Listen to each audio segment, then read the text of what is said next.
Compro um imóvel agora? Não compro? Vale a pena? Porque a taxa de juros está baixa, então vale a pena fazer um financiamento de 10, 15 anos? Como é que fica a taxa de juros? A taxa de juros sobe no meio do financiamento? Não sobe? Esse é o e-mail do nosso telespectador, que está aí sempre com uma indagação a esta jornalista. Então vamos aproveitar, senhores, que temos aqui Ricardo Amorim, economista da Rican Consultoria, para termos uma ideia sobre possibilidades de crise, Ricardo, no mercado imobiliário. Vamos lá.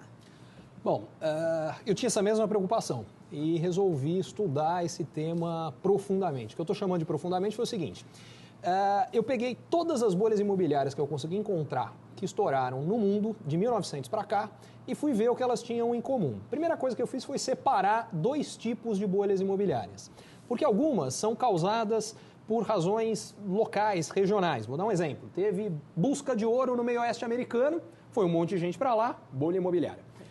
Você pode pensar, sei lá, Altamira no Pará hoje, de uma hora para outra constrói em Belo Monte, aquele gigante. Vai ter que ir um monte de gente para lá. Essas eu deixei para lá porque essas, quando estouram, elas não causam grandes efeitos nacionais. Mesmo que elas estourem, elas não trazem a economia abaixo. As outras trazem. Quando eu digo trazem abaixo, vou dar um exemplo para vocês. Hoje, nos Estados Unidos, se constrói 7 vezes menos do que em 2007. No Japão, hoje, se constrói 3 vezes menos que em 91, que foi quando estourou a bolha imobiliária. E não é só que se constrói menos, se vende menos automóvel, porque quando estoura a bolha imobiliária, os bancos perdem dinheiro e cortam crédito. Tudo que depende de crédito para vender não tem o mesmo desempenho que antes. Bom, aí eu separei e fui estudar as outras e olhar o que elas têm em comum. A primeira coisa que eu fiz foi pegar as bolhas no ano que estouraram e tentar falar, bom, uma coisa que toda bolha tem é muita construção. O Brasil hoje parece um canteiro de obras. Nossa, uma coisa absurda. E aí eu fui olhar, bom, como é que eu comparo um país com outro em épocas diferentes? Eu usei a seguinte métrica. Qual era o consumo anual per capita de cimento em cada um dos países no ano em que a bolha estourou? Primeira coisa que eu fiz foi medir isso para o Brasil. O último dado oficial do Brasil é só de dezembro de 2010, são 311 quilos. Eu atualizei isso para hoje.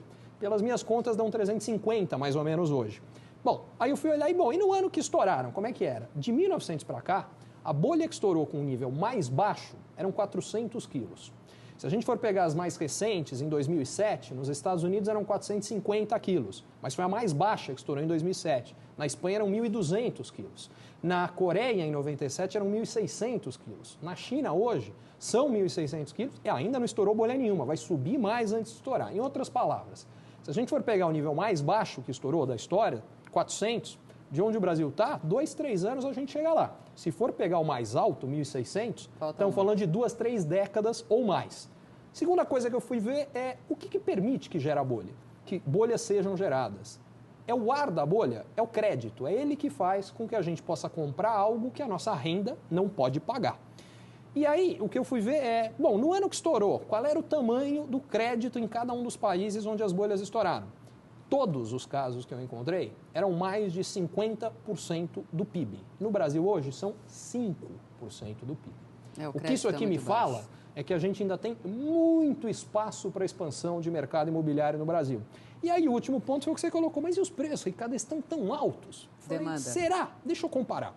Eu fiz o seguinte, eu peguei hoje as 400 cidades com os maiores mercados imobiliários no mundo e fui comparar o nível de preço. Só que eu tinha que comparar o nível de preço em relação ao que as pessoas podem pagar. Salário, claro. Então, exatamente, eu dividi o preço do imóvel médio vendido em cada uma dessas 400 cidades pelo preço pelo salário médio em cada uma dessas cidades. Ou, em outras palavras, quantos anos de salários as pessoas precisam gastar para comprar o imóvel médio vendido nessas cidades. E comparei, agora não me lembro, acho que eram 24 ou 25 cidades brasileiras que estavam nessa amostra com o resto do mundo.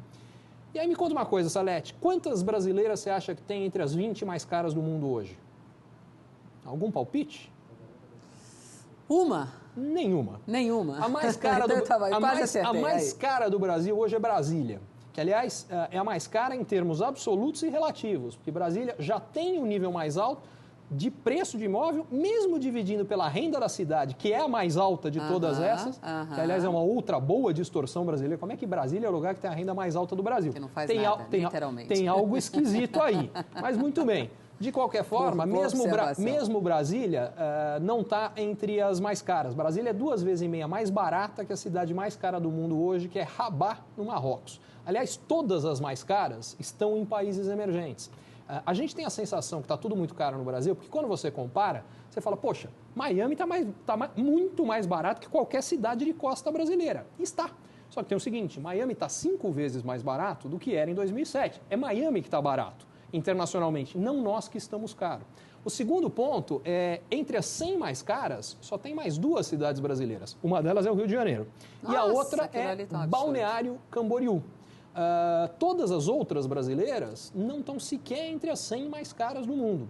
Por que elas parecem tão caras para nós brasileiros? Porque subiu muito o preço nos últimos anos. Uma valorização repentina, mas o que acontece é que os preços eram muito baratos no Brasil. Não é que hoje eles estão caros. E por que eram muito baratos? Porque esse crédito que hoje é de 5% do PIB, há 5 anos ele era de 1% do PIB.